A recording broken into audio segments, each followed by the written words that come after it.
Let's Mike News at 6.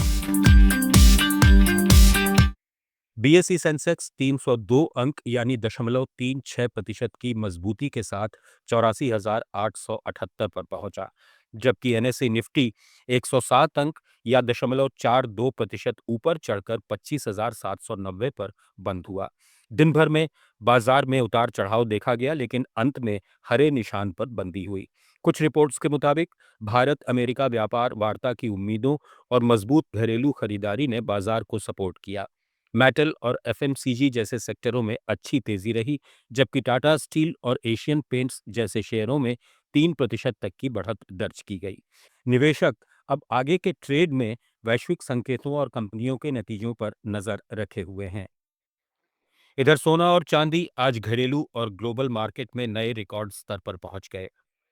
MCX पर सोना फरवरी contract 2,431 रुपए यानी 1.8% की तेजी के साथ 1,41,250 रुपए प्रति 10 ग्राम के सर्वकालिक उच्च स्तर पर पहुंच गया, जबकि पिछले हफ्ते में ये 3,000 रुपए से ज्यादा चढ़ चुका है। चांदी में और भी जोरदार उछाल रहा। मार्च डिलीवरी वाली चांदी 11,271 रुपए यानी 4.5% बढ़कर 2,64,000 रुपए प्रति किलोग्राम के नए पीक पर है। इनमें बीते सप्ताह में करीब 7% की छलांग लगी। अंतर्राष्ट्रीय बाजार में भी कॉमेक्स पर सोना $4,612 प्रति आउंस और चांदी $83.9 प्रति आउंस के रिकॉर्ड पर पहुंच गई। वैश्विक भू राजनीतिक तनाव, फेड की स्वतंत्रता पर सवाल, कमजोर डॉलर और ईरान यूक्रेन जैसे मुद्दों ने निवेशकों को सुरक्षित निवेश की तरफ धकेला है, जिससे कीमती धातुओं में ये तेजी आई है। Let's Mike News at 6. केंद्रीय बजट 2026 अब बस 20 दिन दूर है, लेकिन कांग्रेस ने सरकार को पहले ही घेरना शुरू कर दिया है। कांग्रेस नेता जयराम रमेश ने कहा कि अच्छे मुनाफे और टैक्स में कटौती के बावजूद निजी कंपनियों का निवेश अब भी सुस्त पड़ा हुआ है। घरेलू बचत की दरें काफी गिर गई हैं, जिससे निवेश की ताकत कम हो रही है। आय, संपत्ति और खर्च में असमानताएं लगातार बढ़ती जा रही हैं।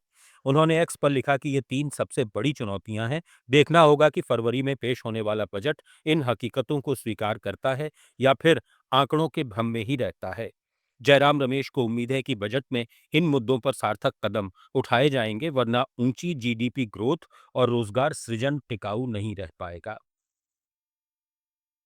मारुति सुजुकी इंडिया के बोर्ड ने गुजरात में अपनी उत्पादन क्षमता बढ़ाने के लिए बड़ा फैसला किया है। कंपनी ने खोराज इंडस्ट्रियल एस्टेट में भूमि अधिग्रहण, विकास और तैयारी के कामों के लिए करीब 5,000 करोड़ रुपए का प्रस्ताव मंजूर कर दिया है।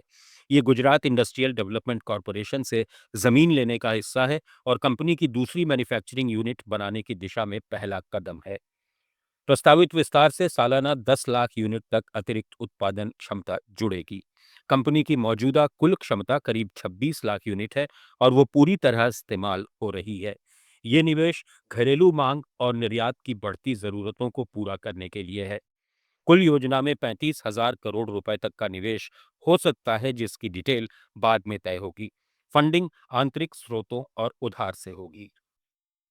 भारतीय बैंकिंग सेक्टर में पिछले 20 साल में एक बड़ा बदलाव आया है। स्टेट बैंक ऑफ इंडिया की ताज़ा रिपोर्ट के मुताबिक बिना किसी गारंटी या गिरवी के दिए जाने वाले कर्ज यानी अनसिक्योर्ड लोन अब 46.9 लाख करोड़ रुपए तक पहुंच चुके हैं। साल 2005 में ये सिर्फ 2 लाख करोड़ थे, यानी 23 गुना का उछाल। आज कुल बैंक लोन का लगभग 24.25% हिस्सा ऐसे कर्जों का है, जिसमें सबसे ज्यादा हिस्सेदारी सरकारी बैंकों की है, 53%। निजी बैंक 38 और विदेशी बैंक सिर्फ 7% पर हैं। फिनटेक कंपनियों में तो ये अनसिक्योर्ड लोन 70% से ज्यादा हैं। इनमें से आधे से ज्यादा 35 साल से कम उम्र के युवाओं को दिए गए हैं।